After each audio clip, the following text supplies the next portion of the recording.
Hello, I'm Dr. Cécile Coscuduela. Welcome to this English grammar video on the perfect. We're now working on some practical applications. There are other videos in which we have been presenting the gist of the perfect, how to create it, what is it used for, and so now we're working on applying these theoretical perspectives that have been presented. So let's do some translation from French into English. 30 000 ouvriers travaillent à temps partiel depuis le 1er juin. So you are advised to stop the video, to translate the sentences, and then start it again once you have translated them.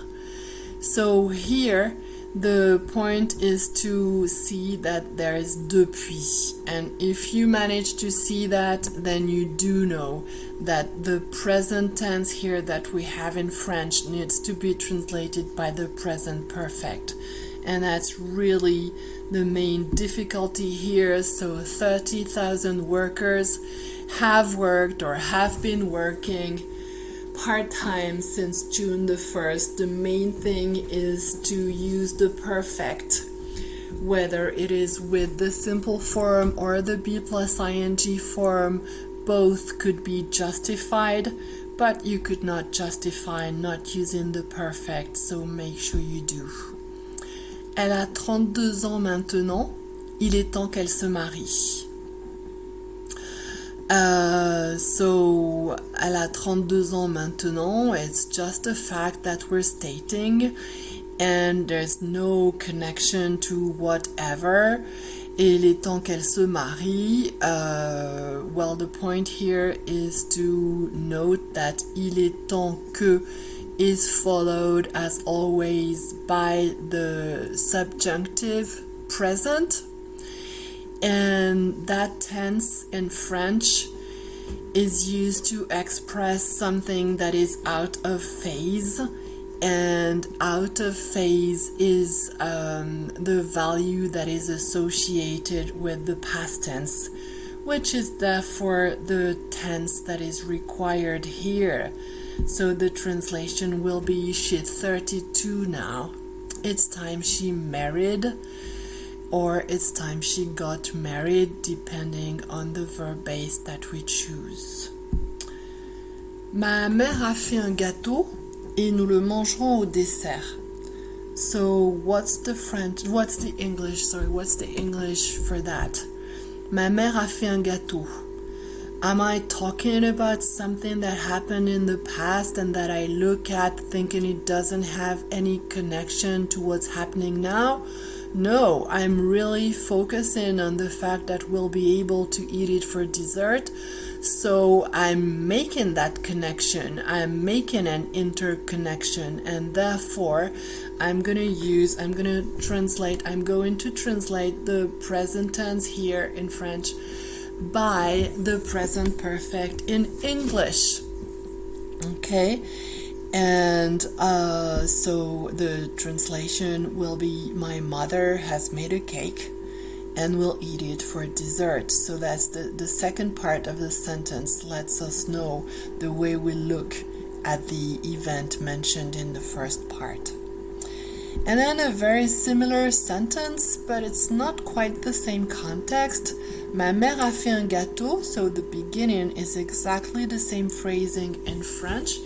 Et elle est couverte de farine. So in that case, we could ask the question, is the point to mention the fact that she made a cake, or is the point of is the speaker's intention to explain why she's covered with flour?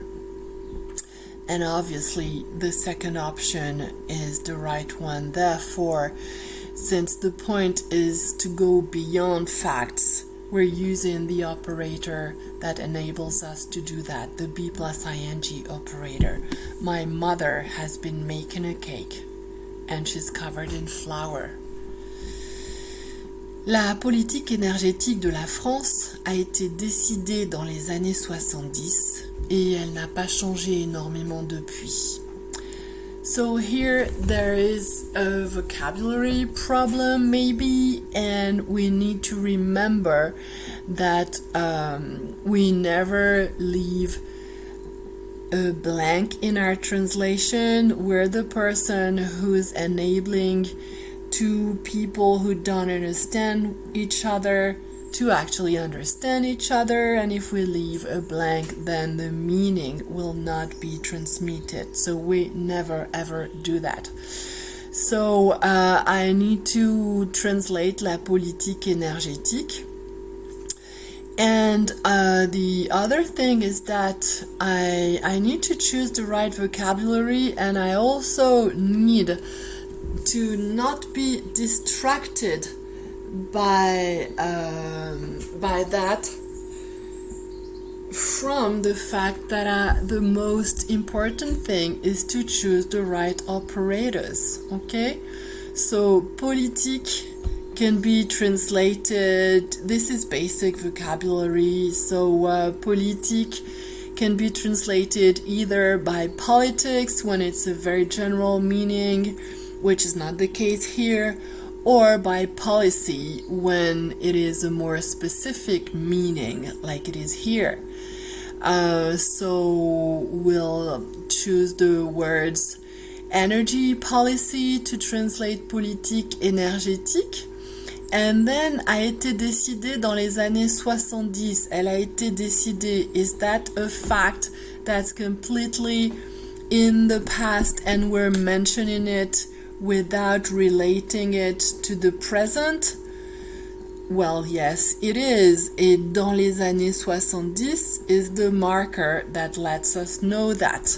So the first part of the sentence will be translated by France's energy policy, or the French energy policy was determined.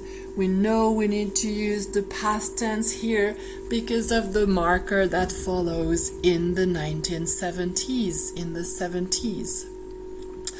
Et elle n'a pas changé énormément depuis.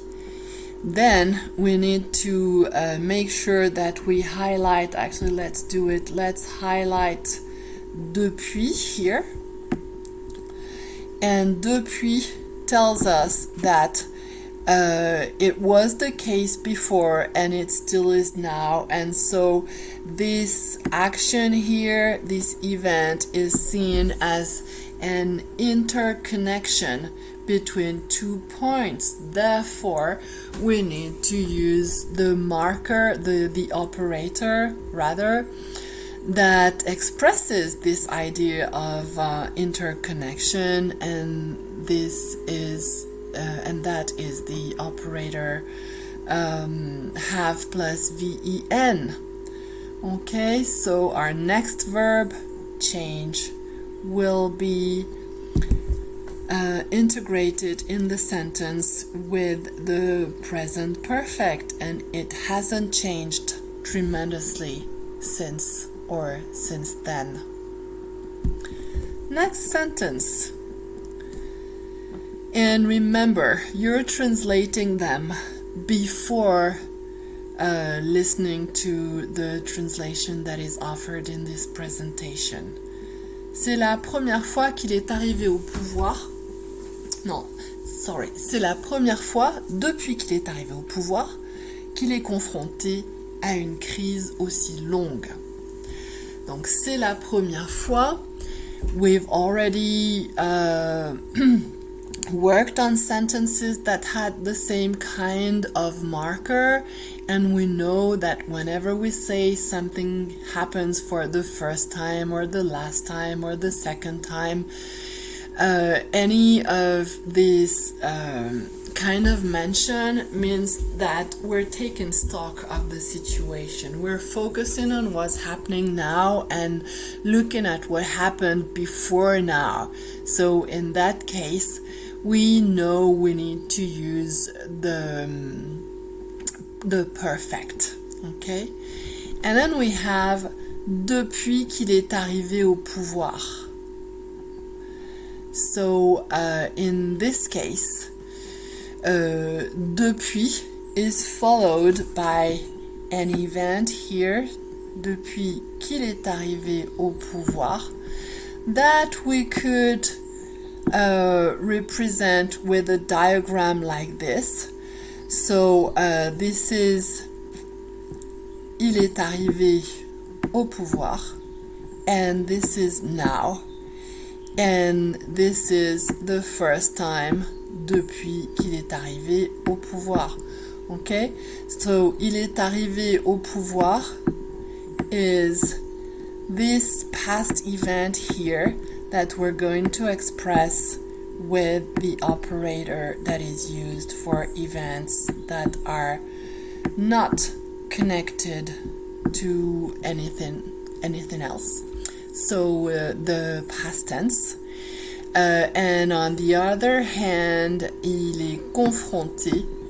This second verb here will have to be expressed as something that is related, that is connecting two facts. Therefore, it will be expressed with the present perfect. So the first part of the sentence will be, it's the first time, and then, since he came to power, that he has been confronted, he has been faced with such a long crisis. J'ai oublié de te dire, Jean a moulu du café. Alors, si tu en veux une tasse, c'est possible. J'ai oublié de te dire, au fait, j'ai oublié de te dire, it's a little bit like, hell, damn, I've forgotten my keys. And j'ai oublié de te dire is clearly connected to what's happening now. So therefore, we need to translate it with the present perfect. I've forgotten to tell you.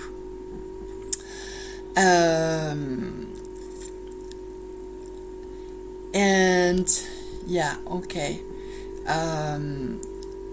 I've forgotten to tell you. And then Jean a moulu du café. Donc si tu en veux une tasse, c'est possible. Il a moulu du café.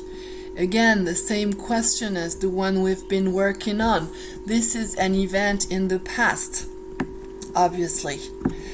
But is that event in the past completely disconnected from the present moment?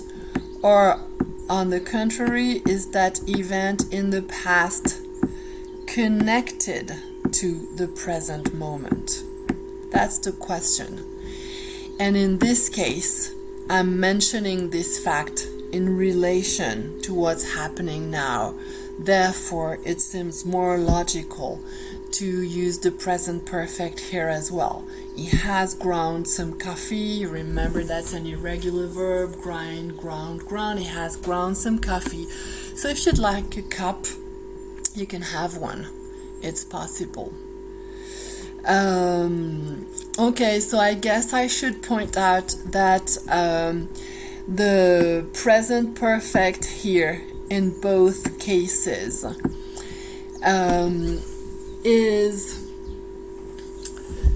is something that would be regarded as the correct use of this verb form, and at the same time, as you all know, languages are always evolving, and this is the kind of cases in which it would sound really natural today to use the past tense as well. So if you have any doubt, then it's better as soon as you see the idea of interconnection to use the perfect, but you also need to know that more and more this option is being replaced by the use of the past tense in many cases, because as always, languages evolve towards more simple options. il semblerait qu'en Grande-Bretagne, des centaines de milliers de bovins aient dû être abattus. Alors, il semblerait, it seems that, ça marche, I hear that, ça serait, would be another way of expressing the same idea. I hear that in Great Britain, des centaines de milliers, hundreds of thousands, and then des bovins, so cattle, cannot be used in plural, so we need to use the word head of to express the idea that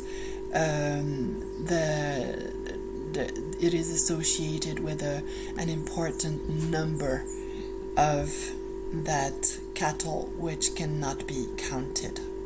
Okay, so if the noun is uncountable, you need to use another noun that is countable, and besides, in this case, head is countable but never takes an S, so that's another difficult point. And you need to use head to be able to mention the number here with cattle. And so I hear that in Great Britain, hundreds of thousands of head of cattle donc aient dû être abattus. In this case, yeah, they had to be slaughtered, they had to be killed, they had to be slaughtered.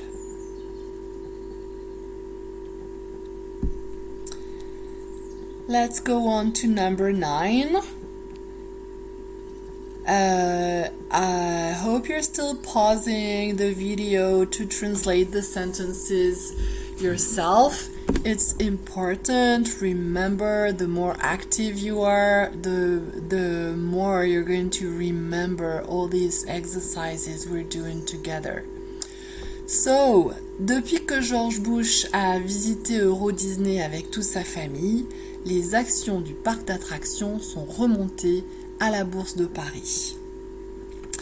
Alors, so here the point is to see that obviously there is depuis here, and then the difficult thing is that depuis means that something's happening now and happened before, so there's an interconnection and we know we need to use the perfect. But where do we need to use the perfect? That's the catch. So make sure you associate depuis with whatever follows it. So depuis que George Bush a visité Euro Disney avec toute sa famille, that's like a block. You cannot dissociate the different parts.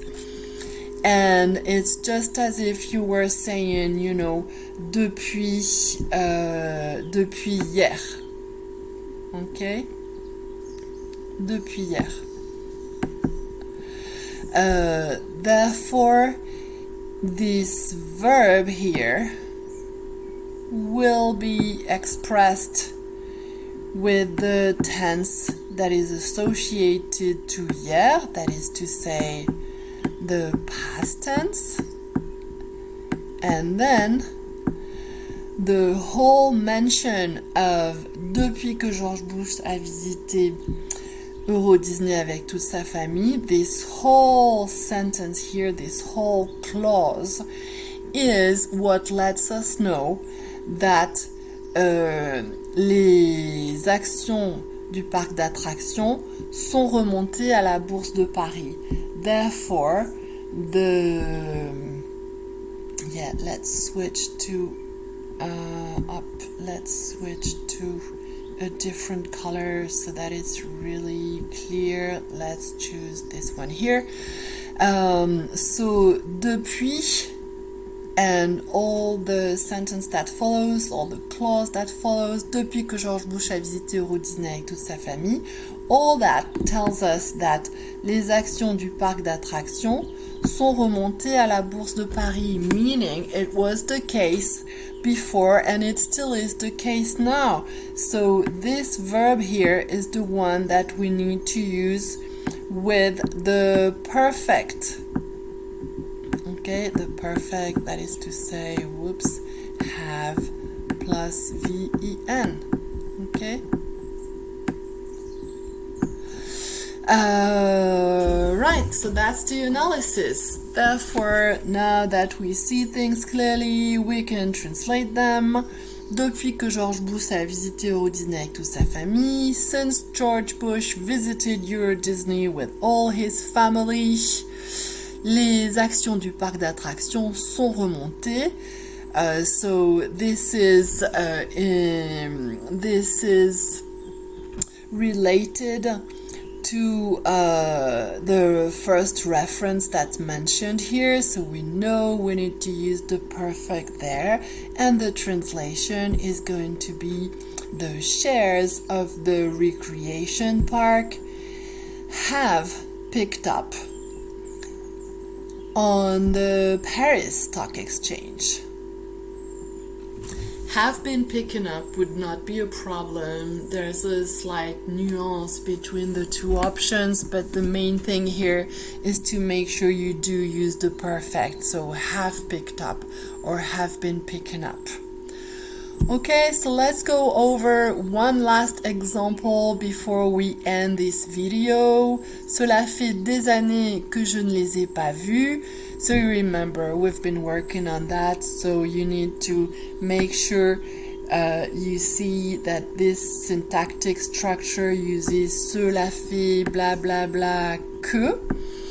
And the easiest option is to switch the order of the clauses, you remember?